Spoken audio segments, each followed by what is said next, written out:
Hey, shout out, folks. It's Bob, the old rucker. And thanks for listening to Shout Out from the Pit. Just a few admin notes before we launch into our show. First, thanks for the great feedback. I can't say this enough. Thank you, thank you, thank you. Your feedback keeps Redbeard and I motivated, knowing we're doing something positive. Whether you leave that feedback on shoutoutfromthepit.com or wherever you listen to the show, thank you.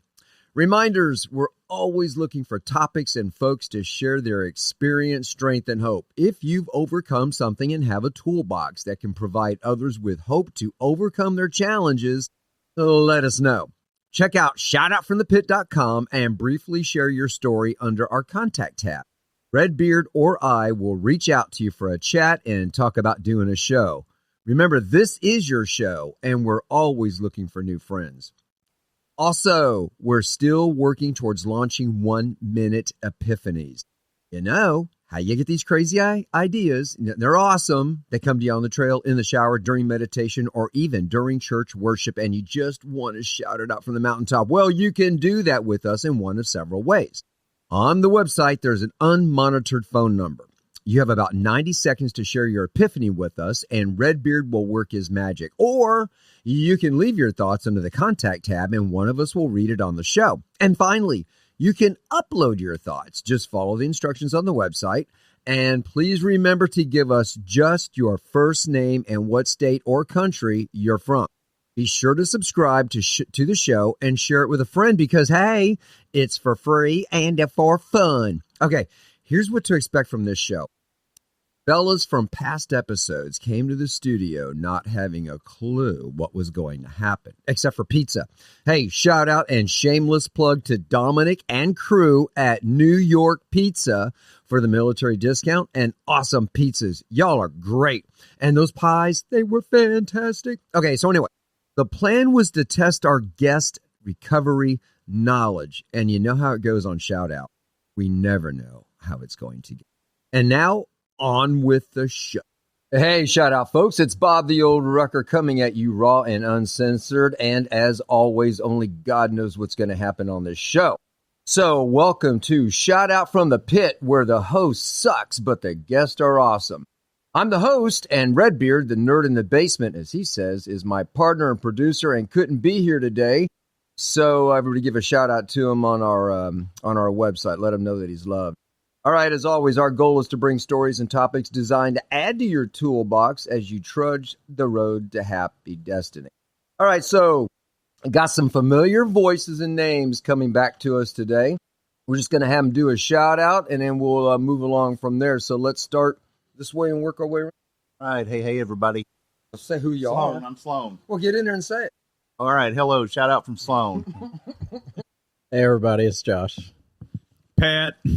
Hey, everybody, it's Dwight. All right. Okay, so, gentlemen, first of all, thanks, a million, really, for coming out. These guys have no idea what this show is going to be about. None. So this was random. This was, it's going to be a little bit different than anything we've ever done. And the good thing is we got to keep our clothes on. Please. So the first thing I want to do before I forget is that the fire alarm? Yep. And you never know what's going to happen on this show. Go get them, Dave. Never. What are the chances? Was that Shannon hollering sorry? Yeah. That's perfect. All right. Shannon, you made the podcast. She must be trying to cook. Yikes.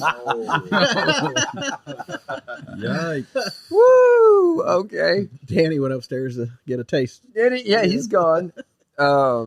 And that's funny. Okay. So I want to give a shout out to New York Pizza. And this is for all y'all out there, especially whether you're military or not. I encourage you to go in there and give them some business. They give us military discounts. A lot of us here are vets. And, Dominic, big shout out to you. Thanks. Your pizza was awesome. Anybody have a problem with their pizza? No, it's amazing. Yep. You hear that, folks? And Danny loves the crust. And he's not allowed to have anything else but the crust. So you passed the Danny audition. So thanks again, Dominic. I really appreciate that. All right. Going to have an icebreaker here, just a little random news. Okay.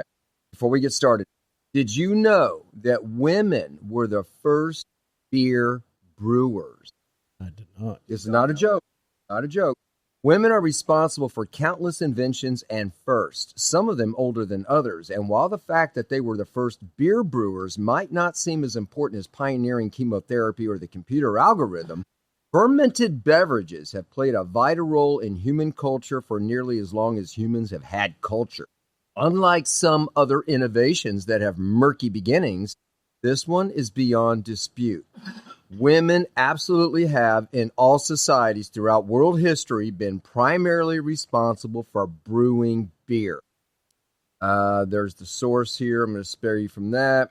And the tradition dates back to at least 1750 before Christ, when the Code of Hammurabi, a set of laws from ancient Babylon, gave women sole jurisdiction over not only beer brewing, but also tavern ownership.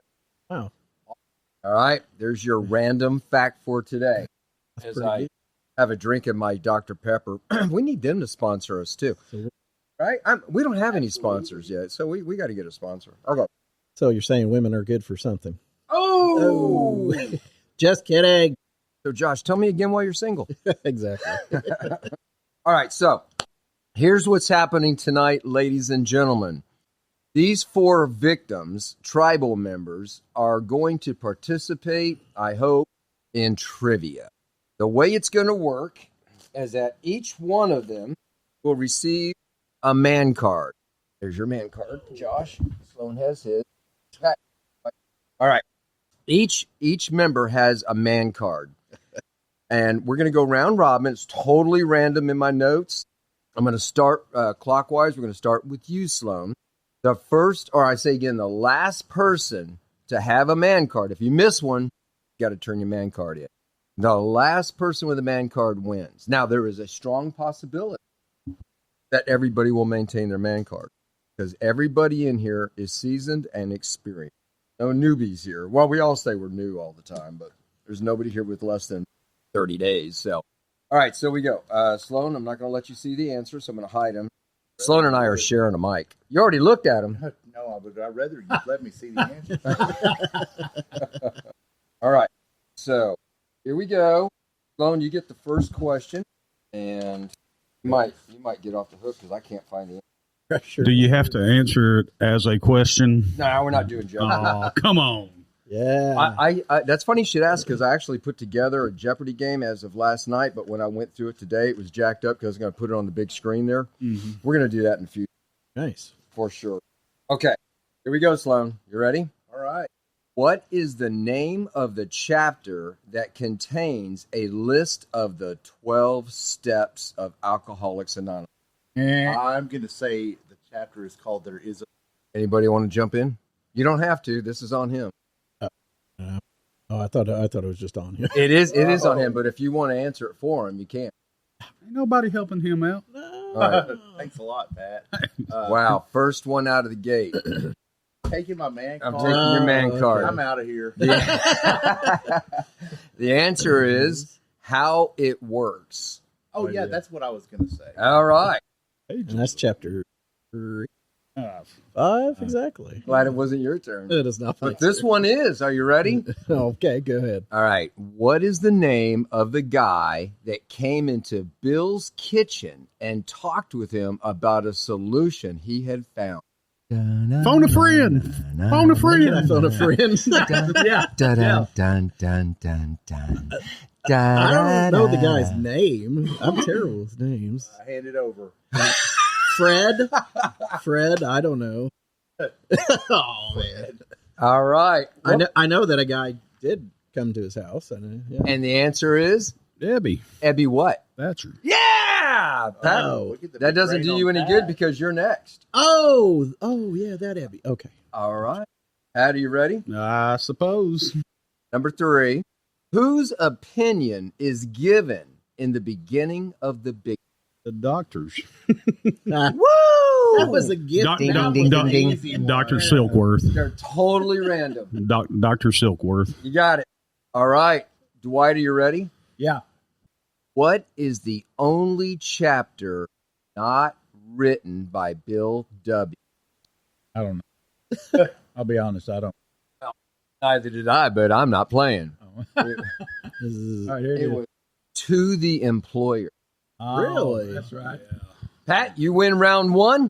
Okay, so who wrote Right. to the employers? His wife. I don't know who wrote it.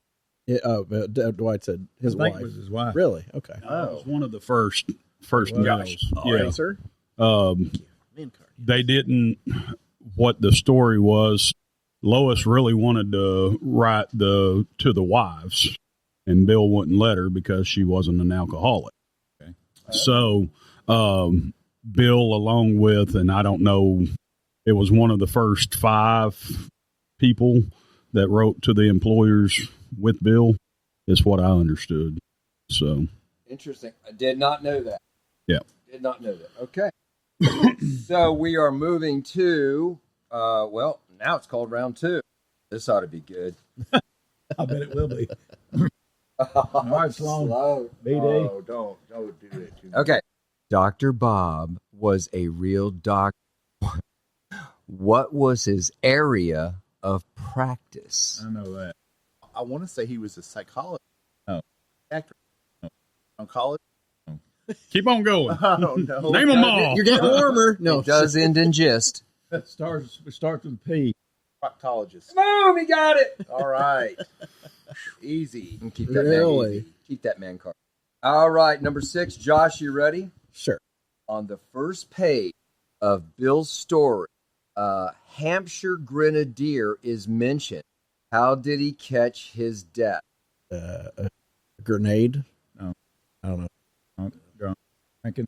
Okay, and he. Oh, well, that would make sense, huh? Keep the card. I'm not getting up. I was. It's drinking cold, small beer. Oh. Okay. Probably Uh, should have known the answer to that, but Oh, Pat. And you already said this one, so it's in order, so we're still going with it. Did Bill Wilson's wife write the chapter to the wives? No. Wow, you're on a roll. Oh, isn't it? boy, another gimme. Yeah. Yeah. Softballs. I get Okay, but here we go. All right. For Dwight, what was the name of Bill Wilson's wife? Starts with L. Lois. That you got it. Ding, ding, ding, ding. All right, Hey. Softball. back to Sloan. Oh, Sloan, I'm so sorry. I'm kidding. This is an easy one. How many pages are in the big book, not counting the stories or appendices? Bing, bing, bing, bing. You got it. All right. Softball. Man, Coming I on to feel Josh. smart. I just want to say for the record, I flunked history. In what town did Bill W. visit on business and meet Dr. Bob? Mm-hmm. Was it in Ohio? What? Somewhere That's in Ohio? the state. What town? Oh, man, I'm going to lose it. It wasn't Mansfield, was it? Okay, what's the answer, guys? Akron? Akron. Akron, that's right. Because Yo. y'all went there. Yeah. Yeah, that's right. Gosh, how long has that been? Like 3 years? 3 years. Gosh, time I flies. think Akron is right next to Mansfield. So he It is. he probably visited Mansfield. Yeah. I'm sure he most did. definitely. Good try. He went over to Mansfield on the weekends. Good try, Josh. This you guys are gonna hate me, but it's just random and it's the way it worked out. Pat, Sir, what is the name of the doctor who wrote the doctor's opinion? that's the same one I just answered. And that was for the Dr. listening audience. Dr. Silkworth. And what's his first name? Doctor. Yeah. I don't know that. Well, we'll give you a. Are we going to give him a buy on that one? Yeah. Okay. Hell yeah, I'm 3 for 3. Come on, man. And he's our most competitive guy here, by the way, Mr. Sports Pat. Oh, and football starting in soon, right? This weekend. This weekend. Who's Yes. playing and where? There's a couple getting different games. We don't want to spend all night talking about that. By the way. You've been following it? Ready. All right, it was William. So number William. 12. Here we go. White, are you ready? Yeah. How many chapters are in the big book? Oh, no.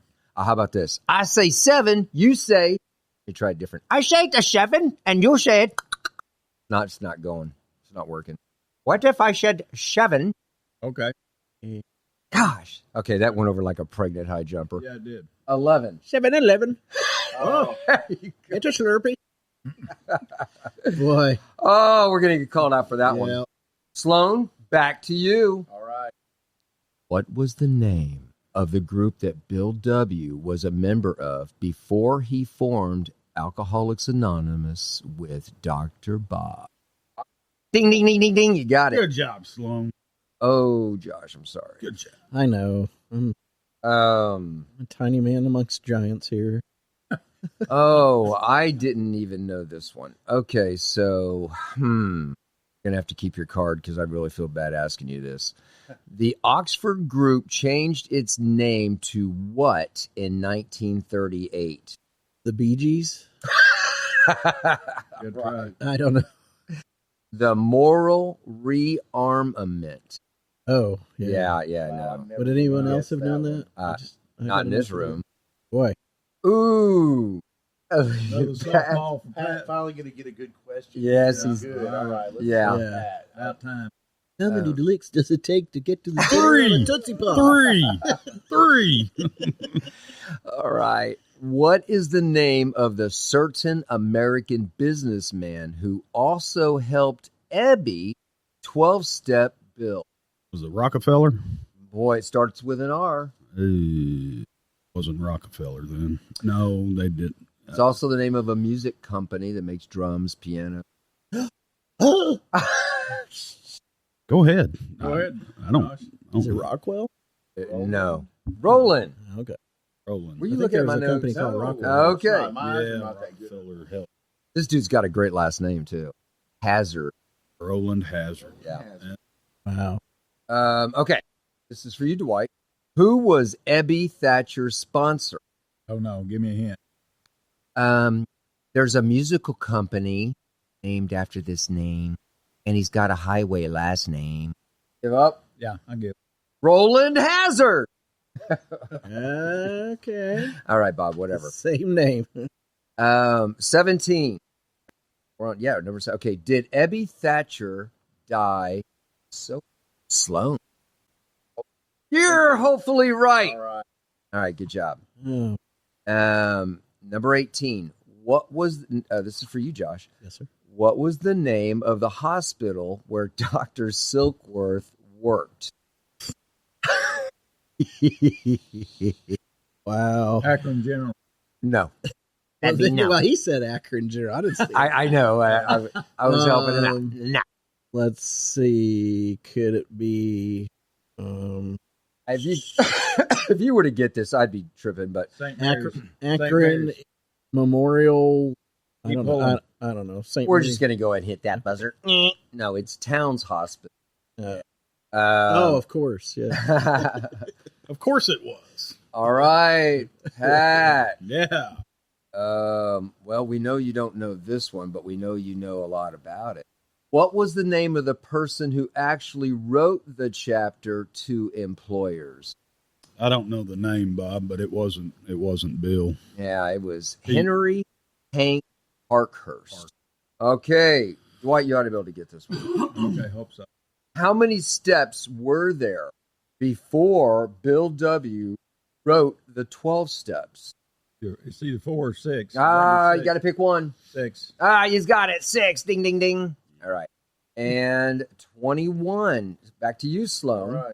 One of the 12 traditions was born from the reason why Bill Wilson and Dr. Bob broke off from the Oxford group and formed AA. Which one was it? Multiple choice. You going to give him some choices? Or Yeah, less than 12. Yeah, well, I'll tell you what. I'll give you more. Pick a number one. No, it's tradition 3. Other traditions, but I don't know all. Yeah, I've got it quoted, actually. The only requirement for AA membership is... they desire to Desire to stop drinking. Desire to stop drinking. Yeah, hey, let's step out of the game for a sec. Why do you think that was a separating or delineating factor between the Oxford group and Alcoholics Anonymous? I mean, it's just conversation point. Go for it, buddy. Starting to make a lot of. They not. They didn't want. Particularly maybe active in alcoholics. I'm not sure why. I know that they started making a lot. It wasn't that the chapter in the 12 and 12 where he starts talking about they were trying to become they were trying to exclude certain people that they considered to be troublemakers, and that they were like there were people coming in causing kind of and they were saying, well, we don't want them here. They're Or they may have been a drug addict of an alcoholic, something like that, or becoming into. Yeah, it was kind of like, the more rules you put down on, the worse it's going to get. Like as far as people ain't going to want to come back. Yep, I'm tracking. And I think that's when they were having a discussion about that, and someone said, "What would the father?" That's always stuck. Oh, That yeah. rings a bell. Yeah. Which brings me to another tradition, run by loving God. Yeah. You're not coming. Okay. There you go. It's for you, Josh. Go for it. And it's a good one. It is. How many members did Alcoholics Anonymous have when the big book was written? Starts off with the word "we," and the next one's a number. 39. Come on. We 100. 100. That's it. We 100. Yeah. We 100. 100 men and women. Total guess. Thanks, Dwight.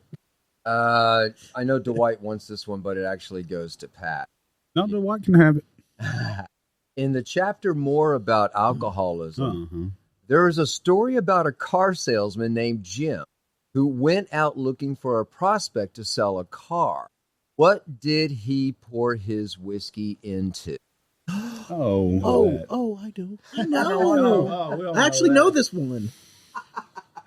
Comes from a cow. Moo. Oh, it's milk. Glass of milk. Yeah, Milk. glass of Yeah. milk. Yeah. The only reason I not knew it, but I remember, hey, Dwight, didn't you say that you would put vodka in your bowl of cereal? Cheerios. In your Cheerios?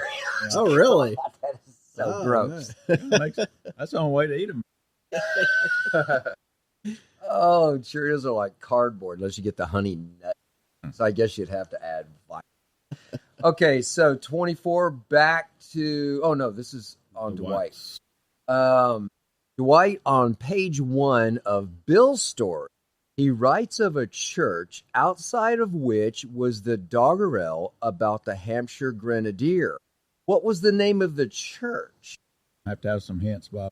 Okay. Something Abbey. My favorite rifle's name, or manufacturer. Winchester. Hey, that's it. Winchester Cathedral. Actually have a old school 18th century Winchester 3030. Oh, nice. Yeah, it's okay. I'm not gonna do this to you, Sloan. Hey. Well, what is the 12th step? Having had a spiritual awakening, having had an awakening as a result of these steps, carry this message and try to practice these principles in all our affairs. I think that's close enough. Yeah, because that's I okay. personally don't. They're Yeah. hard to do if you're not looking at it. When I look at them, it comes Right. automatic, but It's funny because, when you're reciting the whole thing in your head, it Yeah. comes naturally. That's close enough. Ooh, boy. Okay, I'm just gonna tell you right away. I wouldn't know it. Maybe somebody in this room would, but What was the name of Alcoholics Anonymous number 3? Hint: his first name should be very familiar. I mean, I knew this, but only when I looked at the answer, I was like, "Oh yeah, that's right." Clear. I would. Give us a hint. Does it Okay. rhyme with something? Well, Give me a rhyme. I'll tell you this. It's one of the founder's first names, but he has a different last name. Bob Barker. You are very far from the truth. Okay. Okay, so it's it's Bill D as in Dotson. Bill Dotson. Yeah. Ooh, Ralph would get this one. Let's see. This goes to Dr. Paul O. wrote a story that has been included in the story section of the Big Book. He talks of a concept that was the answer to all his problems. Acceptance. Boom! Got it. Awesome. 417, 416, 417. Yeah, I I figured mean, we'd get talk that about one. rolling out the red carpet. I mean, When you got it, you got it. Oh! Okay, so we're on number 28. Okay. How long did Bill W. spend in actual combat in the war right before he became a veteran of foreign wars at 22? This is a cheap question. I'm just going to tell you. The answer is none. That's not fair. So whoever wrote it wasn't me. Okay, I took these right off the web. Okay, so we're going to move on. I'm going to give you number 29, though. All right. Oh, yeah. Yeah. You'll get this one. If anybody will get it. Dr. Bob said there was 2 things needed to start a new group in Alcoholics Anonymous. What are the 2 things? A coffee pot. Something else. Oh, you're close. Come on, you got the first part. Help me out, guys. Resentment. Great, man. Oh, this is a good one. Back to you, Sloan. All right. There are 3 sides to the AA triangle. Yeah.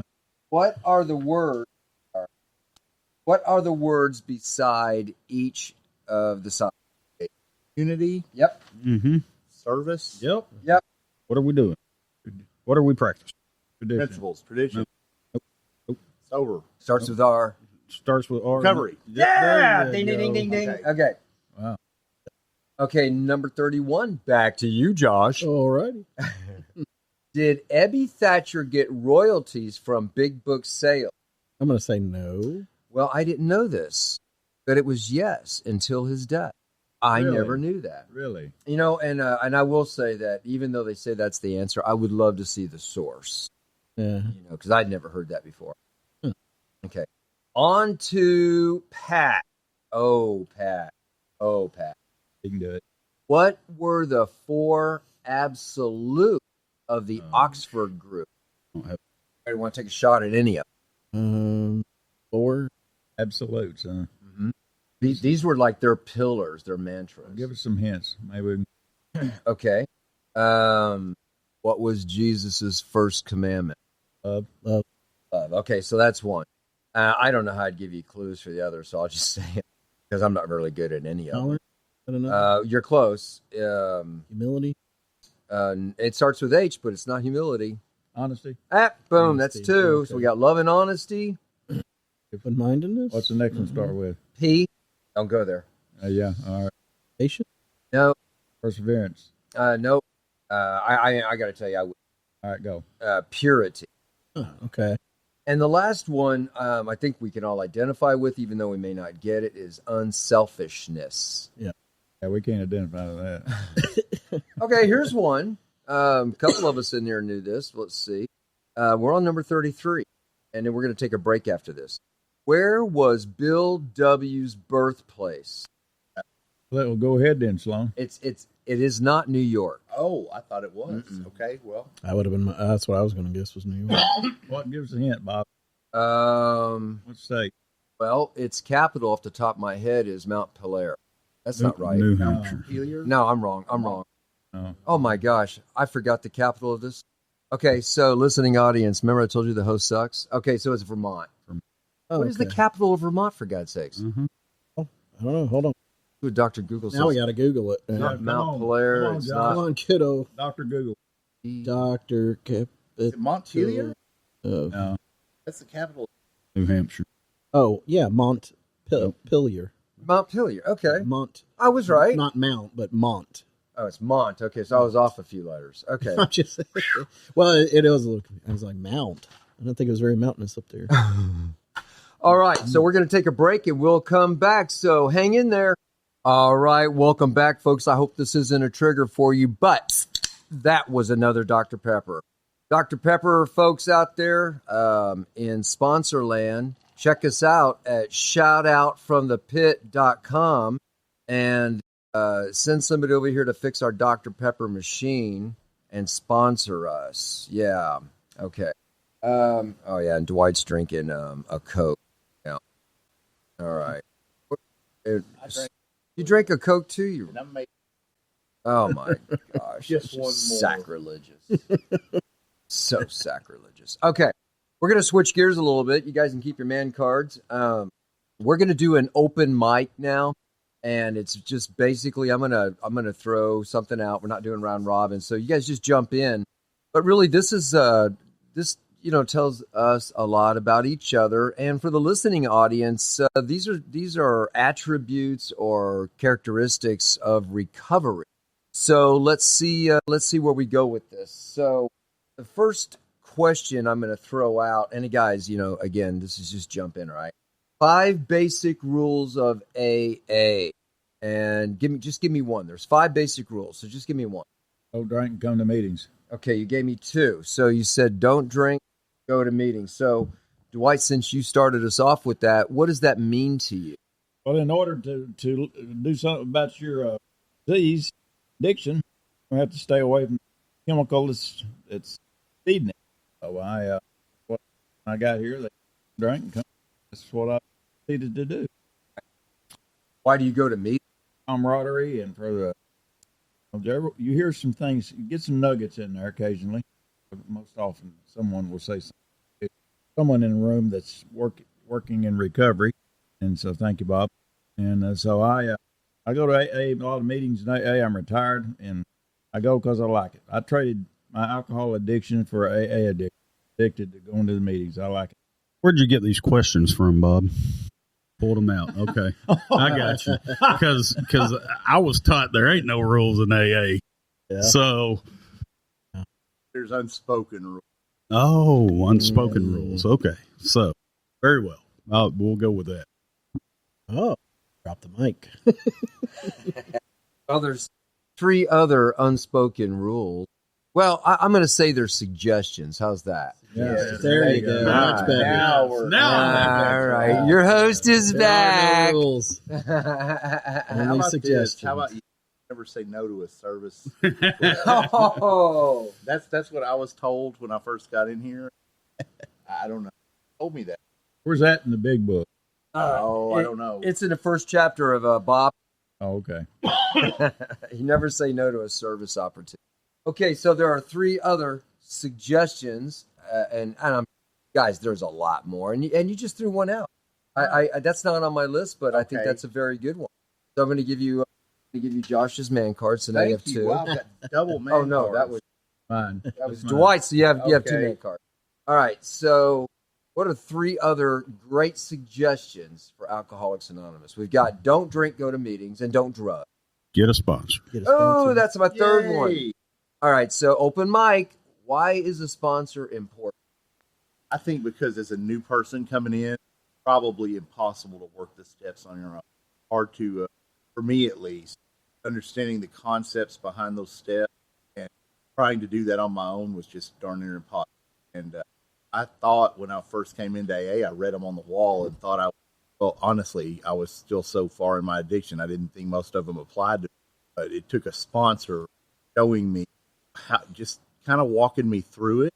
And there was also some papers that he gave me, like for the 4th step, things to write down and things to think about that it's not something you sit down and figure out in 5 stuff. So what it taught me is that I don't need to do this thing alone. It's all right to have some help. The sponsor is there because they've got some time under their belt and some experience at being sober. So they've got those tools to show you how to use those tools and how to do it. And that's very important in early sobriety. If you're trying to do it on your own, it is walking through a mind. They're there to guide, kind of make certain suggestions and help you through those steps. You try to do it on your own, you got a fool for sponsor. Exactly. I was going to caveat off of what you're saying. I think it's written in the big book about how we, part of our problem is that we want to be in charge of our lives. We want to be the director and all that. And so, the program teaches us that, that pretty much didn't get us anywhere and when it came to our sobriety. So, we've got to learn to kind of turn it over. And part of that is, turning it over to other alcoholics, that can help, like to what he was saying, to help guide us through, the steps instead of us trying to guide ourselves. I mean, so, and, I guess the best way of saying that is what you all say, Bob, which is, he who counsels himself counsels a fool. So we're pretty big, we're fools when we come into the program. So anyway, I was going to say the other thing I was going to say is, a lot of people first coming in the program turn the nose up at it, but I was going to say one of the rules is you got to get a higher power. That higher power cannot be you. I think that just goes right along with the whole sponsor thing. Can't do this thing alone. So That was not on my list either, but that is an awesome suggestion. Get a higher power. Higher power is mentioned twice in the first 164 pages. God's mentioned 162 times. That shows you significant talking about. We've all got here early and seen people that come in, and when they talk about God, these people don't know who God is. They don't have a clue. They don't want to know. But if they keep coming to meetings, after a while, next thing you know, they've got a higher power, and as they continue to come, and they'll start mentioning something about God. So you see, I've seen the progression, and all you guys have, and people and newbies when they come in, if they in fact stay with it and want to try to get to recovery, see them waking up and start getting a higher power, which in most cases it is God. They talk about God. My higher power is God. So you say that. So and just help me out with this, guys, because I'm a little fuzzy on the map. Wasn't the Oxford group a very not spiritual but religious based group that if you didn't like grab onto their higher power, you were on the outside looking in? I think more or less. See, that would have excluded me right away. And you know, I can empathize with folks that are listening to this show that wrestle with the concept of God, because I certainly did. You know, and now obviously, if you've listened to enough episodes, you know where my higher power is now. But I'm still empathetic because I was chased away from the concept by people throwing it at me like, if you don't, here's the consequence. And I didn't need to hear that. My life was already a wreck, and I wasn't feeling the love. And what brought me around to where I'm at now is a journey of my own. It's not a topic for this particular podcast, but I empathize with people that wrestle with God and choose to say higher power. I'm on board with that. You know, I'm okay with that. Yeah. But I do agree with you. God is mentioned a lot, but what I don't want people to freak out on is if I go to Alcoholics Anonymous, does that mean that I have to subscribe to your God? And the answer resoundingly is no. Very good. Very good. God of your own understanding. And that's right. Mentioned many, many times. You know, I just, you know, it's kind of one of those, like, you know, the second step in the program is came to believe. And, you know, that's kind of how it was for me, like it is for so many other people. And I didn't come to believe just by someone telling me the first day or even the first month that, hey, you gotta believe in this. But it was in hearing so many stories about people that were just like me, in that they were either kind of agnostic, you know, they maybe have been brought up religious, they became agnostic, whatever, through their life experiences, or they claim to be atheists. And so many people said, man, I never really knew God or any, I didn't have any kind of spirituality. And all of these people said, when I came in, I didn't have a God. I didn't have spirituality. I didn't have any of these things. And most of them were against that kind of stuff. But yet it was when they, you know, it was like the same story over and over, which of course for us is just, that's the thing we need to hear to come to believe is, and that's what so many people would share is, I didn't believe when I first came in, and it was through these things I couldn't explain that happened in my life. When I kept coming back and I just listened and do what was suggested to me, suddenly, you know, it's like the light bulb does come on, and suddenly they're waking up and going, oh my gosh, there's really something to this thing. And then I think that's when people start accepting that, hey, you know, I really do need to kind of grab hold of this thing to get the sponsor, do the steps, get this higher power that they're talking about, and see where it leads me. And I know that's how it was for me. And so I mean, at some point, I think we have to all come to that, you know, to say, what does that mean to us? And can I bring something into my life that is not me and not another human being that I can say helps me get through the day, you know? But I'll digress on that. Sir, done at this point. All right, so we've got a lot of cliches, mottos, and stuff that we say in the recovery journey. So why don't y'all name one and then tell me why you name it? Oh, well, hey, can I ask a question? What were the other rules that you had written down? I didn't have rules. I had suggestions. Suggestions. Sorry. Yes, that's what I mean. Help another alcoholic, service work. Oh, yeah. Well, let's hit on that for a sec. I don't mind going back. Let's talk about service work and why you think that's important to your recovery journey. I think it's the number one thing that gets us out of ourselves. We're helping somebody else. I know from my experience, my journey took off when I started going to treatment centers, to the jails, to the all the stuff we do. You know, that's when my program took off. I worked the steps, and my sponsor very, very early on got me into going to district meetings and going to area assemblies, and you know, it's another avenue that just helps with our growth.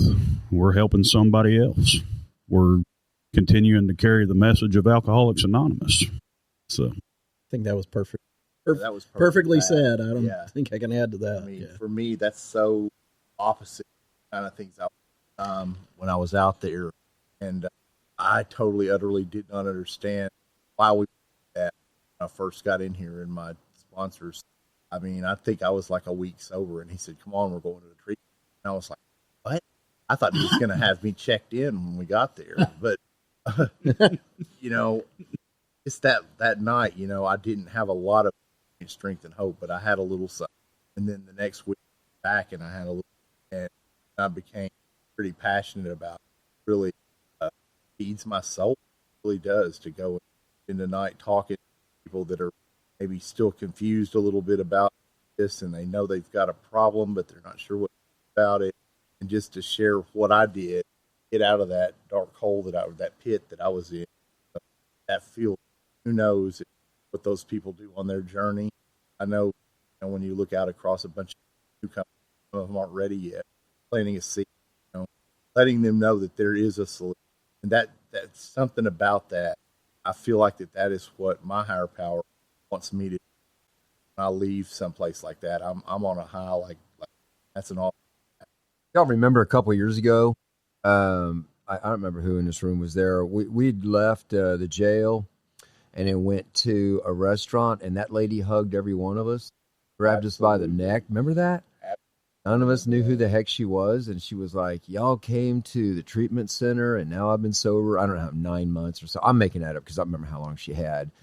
But she was, you know, I don't remember what she looked like before because I couldn't remember because we see so many in the treatment centers.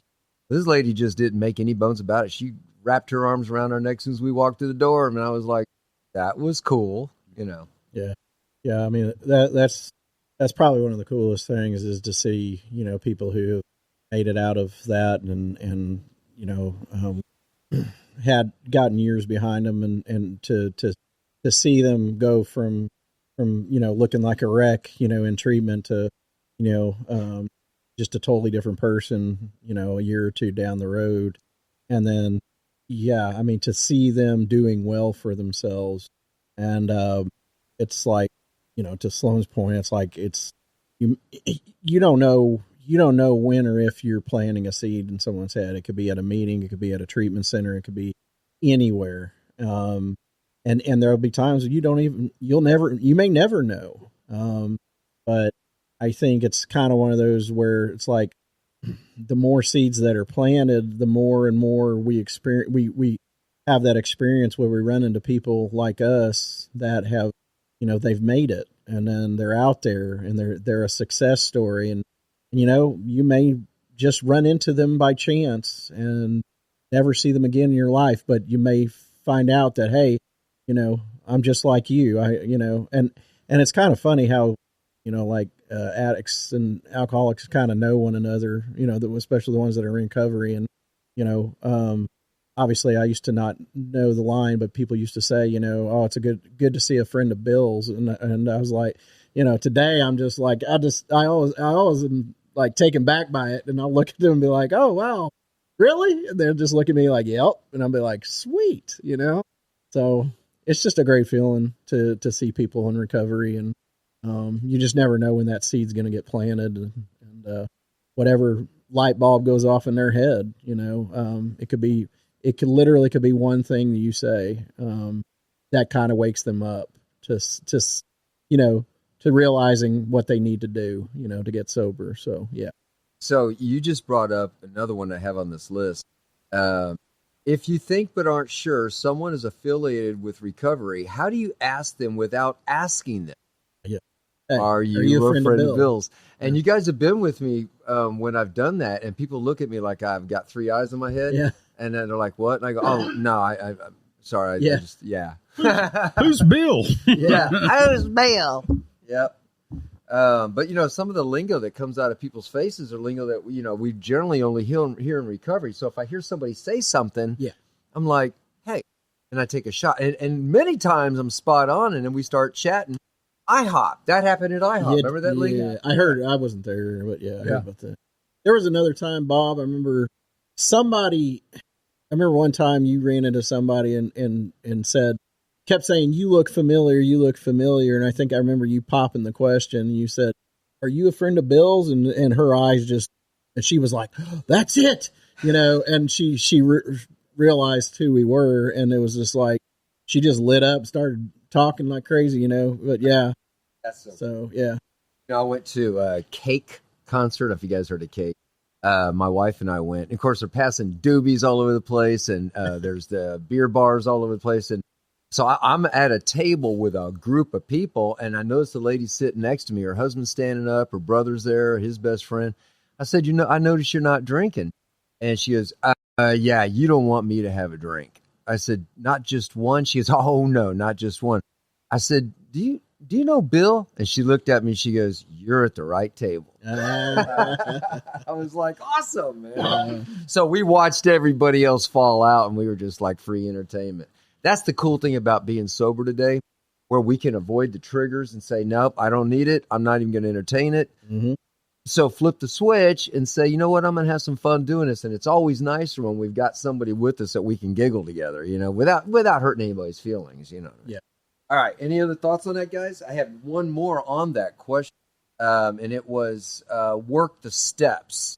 So what are your thoughts on the suggestion of working the steps?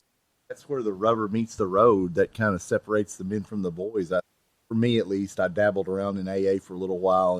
I didn't want to work the step, I get a sponsor, and it lasted for a few months, and then I was right back out. So I think that is a very absolutely strong suggestion, that you get started on those steps as soon as you can. When you get inside, you're serious about getting sober, get a sponsor and start working steps, and you'll start seeing results. Otherwise, kind of just spinning your wheels. Recovery lies in working the steps. I think everybody who's tried to sidestep the steps and do it their own way. I can't say I've met anybody who's ever come to me and said, well, I didn't work the steps and my life is great. I mean, and I know, like Sloan, I mean, I put it off for a while, getting the sponsor and doing the steps and yeah, I didn't drink, but I wasn't happy. I kept coming back to meetings, but didn't mean I was happy.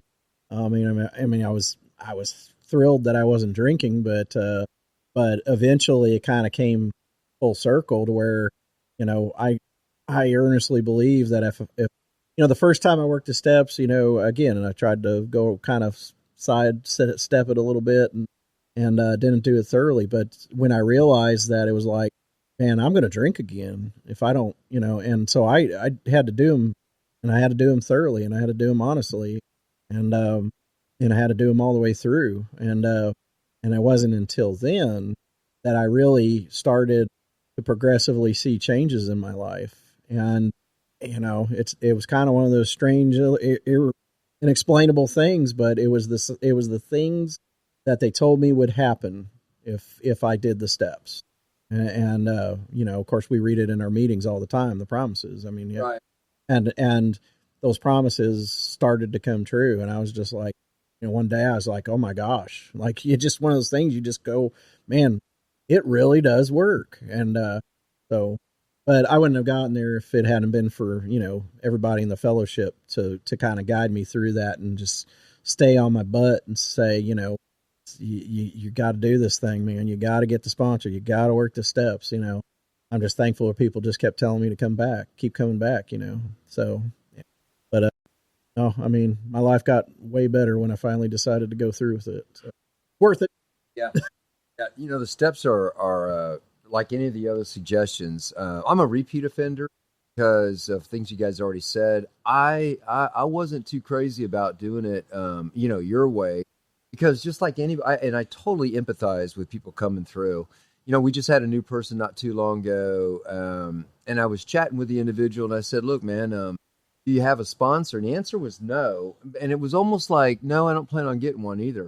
And I would never say this in public, with a bunch of people around, because that's the last thing we want to do is chase somebody off, right? With our bullshit egos. So I just said it lightly, so only the individual could hear it. And I said, it'll be a short journey for you. Yeah. And we can say that if we have walked the walk in the way that we have, where we weren't listening. And I wasn't a listener, because I still came in with all my ego, my lack of humility, and I already thought you guys were weird. And it didn't help any that I was command directed. I had my little paper I had to get signed, so I was above, y'all. But I've heard old timers say it: if we chase you out of here because you don't want to work the program, alcohol will either chase you back in here, or we'll be going to your funeral. And there is so much truth to that. But it took a long time for that to sink in for me. And of course, when I got it, I got it. And what really, of course, helps, and it's not on this list either, and it's not a suggestion you hear a lot, but you do hear it: get phone numbers, right? Yeah. And my sponsor made it very clear: I'm not your guru, I'm not your pastor, I'm not your therapist. I'm just somebody that's worked the steps, and I'm going to help you with the steps. But you need to get other phone numbers, because I don't always answer my phone. And I'm like, what the heck does that mean? Well, what it means is when I get overwhelmed with that stuff I'm trying to fix in my head, with the stuff in my head, I need to pick up the phone and call one of y'all that have that are surviving, that have been through the flags, and that turned into what we call the tribe for us. We got, I don't know how many there are of us now. Gosh, we've had so many on the episodes previously and stuff, and there's more to come because we're not exclusive. But the largest suggestion for me is probably the one that really saved me, and that was get phone numbers, because then I knew that when people answered that phone, that I was not alone. And that started softening me up enough where I really started doing the other suggestions. But for me, that's what worked. Everybody's got their own journey and their own, story, right? But mine was just really realizing that I'm not alone. So, any other thoughts on that before I go to the next one? All right, we're getting close to wrap up tonight. So this is one of my favorite questions. Again, these I didn't pull offline, guys. These are ones that just open mic talk, right? We all know the answers to these, but there are mottos that we say in the program. And I'd like you to share one and why you say it. Fight no. Think. You need to. When I was out there in my disease, I didn't give it a lot of thought. I was very. I just acted without thinking, and we know how that turns out. So coming in here and working the program, and seeing the mottos on the wall, slows you down, and it gives me the ability to stop and reflect a little bit rather than just to immediately respond. And so there's a bunch of them on the wall. Come on, help me out, guys. Think is only one of them. Well, I can tell you one that when I first read it on the wall, I thought it was the dumbest thing I'd ever read. Let go and let God. Yeah. And I just totally didn't have a concept of how do you do that. And there's not really a bullet point. I can't really give a step-by-step way to do that. But I think a lot of prayer, trying to get out of my own way, let God direct my life rather than, maybe when I get an idea in my head, my first idea is usually a bad one. So I need to step back and pray about that and try to let God direct my life the best I can. And it's something as humans, I guess we never probably quite master that. I know I haven't, but I'm much better at it now than I was when I first came in. And I really do try to let go and let God. And so now funny because those things I read on the wall when I first got in here, I thought that makes absolutely no sense. And now they make sense to me. And I'm trying to practice them and just trying to get a little bit better at it. So that's mine. I don't know if this is like anything on the wall, but there was, I got used to writing everything down in the book because I was horrible at remembering stuff, but it was always the good stuff that I remembered. So kind of wish I brought my big book with me. But I remember a guy said that had like 50 plus years. He said, I was the architect of my own misery. And for me, that just stuck because, any time, and a lot of people put that in their own way. They have their own line that kind of says the same thing. But for me, whenever it's just kind of one of those, like in the mornings, like every day, one of my kind of customs is, it's just one of those when you wake up and you don't feel like doing it today kind of thing or whatever.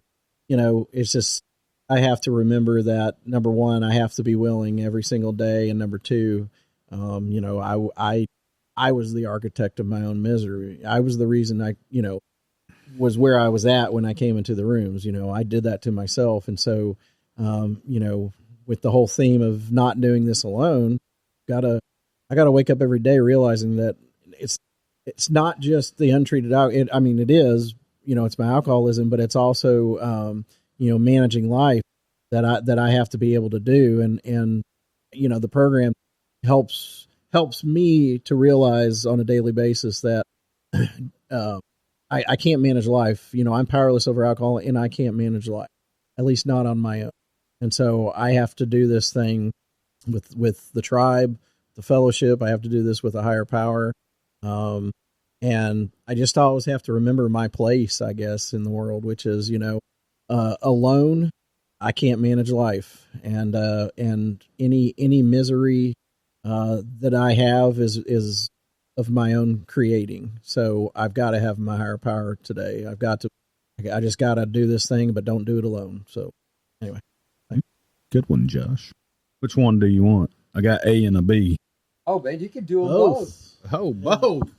No, I'll stick to the one that, scared the hell out of me, and that's living one day at a time. Ooh.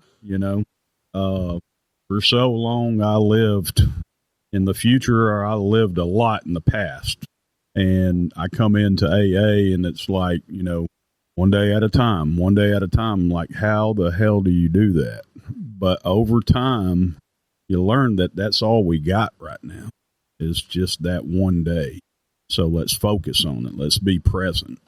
And that's my favorite. But the one I keep on saying to my guys at work is we're practicing progress and not perfection, because That's my fallback. That's Sloan's fallback. It is. It will always be. It's so easy to get caught up in, this has to be done perfect, or we can't do it perfect, so we ain't doing it, recovery has its ups and downs. And if we're practicing progress, we're going to make it a whole lot further than if we're trying to do everything 110%, which I say there's no such thing, So those two really, on a daily basis, I have to keep in mind because I can get way far out of the present if I don't practice one day at a time, and I can lose my ever-loving mind if I don't see the progress, if I'm striving for that perfection. So those two are real big with me. So all I got. Like it. Thank you, Pat. So before we move into a free flow where you guys say what's on your hearts to the audience, all the ones that y'all said, and I hadn't thought about that one, Josh, I had to write down. And I know what you're talking about. I remember that. I like that story. I think it comes step 4 in the 12 by 12 rule 62. Don't take yourself too seriously. Oh, damn serious. That's it. Don't take yourself so damn seriously. Because I'm a perfectionist, and if you want it done right, do it yourself, all those crazy things, and it wears you out. I'm wore out, and I finally, program taught me the acceptance that we talked about earlier in the first half, and then surrendering. I had to really surrender, man, just to where does this thing come from that I've got to demand so much out of myself? And that explains why I do now, but I didn't have a lot of friends because they couldn't live up to this ridiculous expectations that I had. And we all know what expectations are, right? Yeah. What are they? Future resentments. Yep. Premeditated. Premeditated resentments. So people don't want to hang around with somebody that's like that. I was that person, and but I was so cruel to myself because I just and nobody beats themselves up more than themselves, right? And you guys taught me, I just need to surrender to that ridiculous notion that I've got to be something that, God didn't, my higher power did. He didn't push that on me. It wants me to be the best that I can, learn from my mistakes. And that's why we have a step 10. We analyze our day and we're like, okay, you know what? I got to go back and talk to a brother that I wronged, maybe with the words coming out of my mouth, and maybe I need to do a little. Nowhere in the Bible does it say to forgive yourself, but we hear that quite often, and I think that's important that we do that. We just learn to look in the mirror and go, hey, you're okay today, dumbass. You're okay. And I got to talk to myself that way sometimes, because if I listen to those voices in my head, people all of a sudden don't want to be around me, including, my wife. Look, she's not even here now. Danny left. As soon as the food bell went off upstairs, right? All right, so this is open mic. I'm just going to go make it easy, go around the room here, and then I'll close this out. But Sloan, we've been getting a lot of feedback on everybody in this room. I've gotten feedback on. So, people are listening to us, and it makes me feel good to know that we're making some good out there. And I appreciate y'all, and keep sending those thoughts in. So I'm going to go ahead and just pass the mic to you, bro. All right, man. I'm just, Bob, I'm just happy to be here and happy to be a part of this. I hope that we are reaching some people out there. If you're out there and you're hurting, there is a solution, and there is a better way. We all understand the pain. Go a better way. Sometimes early on, it doesn't seem like it's going to work. Trying at it, keep coming to meetings, and take those suggestions like we were talking about. Things get better. I promise you. I always say we're not the only way. Find a program somewhere. Preferably, it took a 12-step program for me, but there's programs through churches, other things like that start working that program, and I promise you that what does Ralph say? Double your misery back. It. So that's where I'm at. I'm just love everybody out there, and we're trying to share this message that we've got this great thing called sobriety, and we're on this spiritual journey. It's awesome. We want to share it with everybody out there. That's all I've got, right? Thanks, Sloan. Oh, it's me. Oh. Josh. I in the past when I've spoken on here, I've always said, you're not alone, and that's, that's something that's really important. I think for anybody and everybody to know, when we're in our disease, we are alone beyond what words can describe, in such a dark place. And, but I can just tell you that, you're not alone, and all you got to do is pick up the phone or get yourself to a meeting or whatever. Again, our solution may not be the solution for you, but there are solutions out there, and if you want to get sober, if you want to have a good life that doesn't involve drugs and alcohol and all that other stuff, and you're just sick and tired of being sick and tired like we were, I'm here to tell you, you just pick up the phone. Just you're not alone. And that's all I've got. Gosh. I think it's real interesting how, talking out to the universe can also help us, and so today was one of them days in Pat's life, where seemingly, nothing I could do went well, not necessarily went wrong. It just didn't go well. So, when I start talking about that, practicing that progress and not perfection, that's a reminder to me. Of course, it's a reminder out there, we don't have to be perfect in this recovery journey, but it's also a reminder to me. So getting together with y'all tonight also helps us,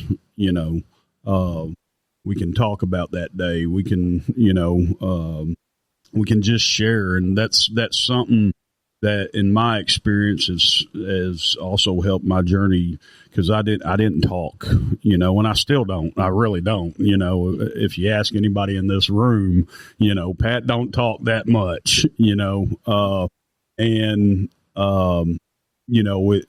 these things right here help me come out of my shell. The more I do it, the more comfortable I get. And, for those out there, I hear it so much talking with others. We get together on a weekly basis, sometimes on a nightly basis. And I hear people say, this is the best I've ever lived. This is the best I've ever lived. And it is true. And I've got to remember that. And, man, we're so blessed. We're so blessed. And it just took a few simple steps, to change everything.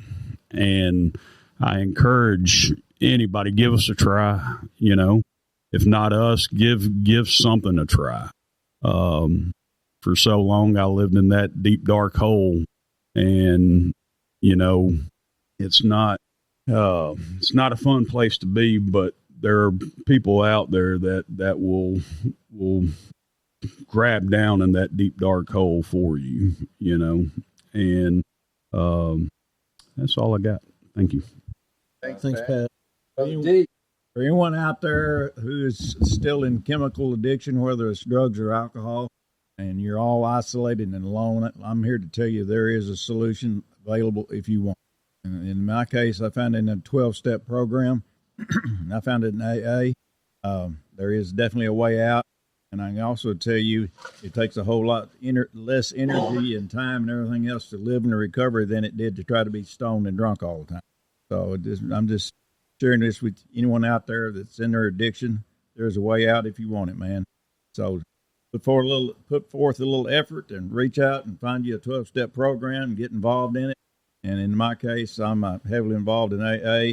And one of the better parts of AA is hanging out with these tribe guys. Some of them are right here tonight, but the tribe is a very vital piece of this for me. So just wish everybody the best out there. Thank you. Thanks, Dwight. Yeah, I had to let you guys love on me until I could love myself. If you can identify with that and you don't love yourself anymore, and the options are a temporary solution. What is that? A long-term solution to a temporary problem, and you know what I mean by that when I say it.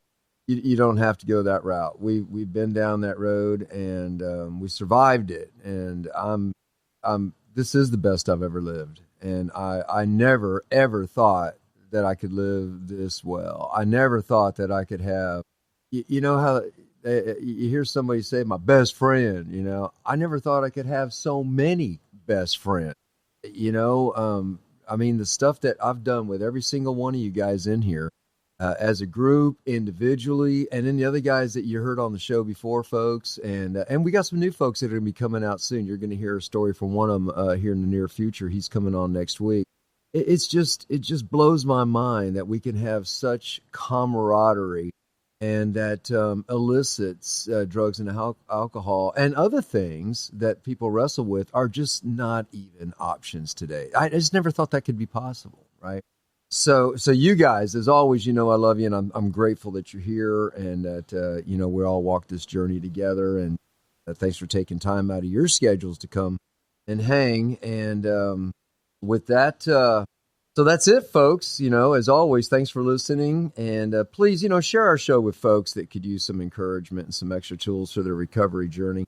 And be sure to subscribe at shoutoutfromthepit.com for future episodes. It's for free and for fun. And remember, you are not alone. And if no one's told, I used to hate this line, but I'm going to say it. I'm going to say it every time. If no one's told you they love you today, we love you.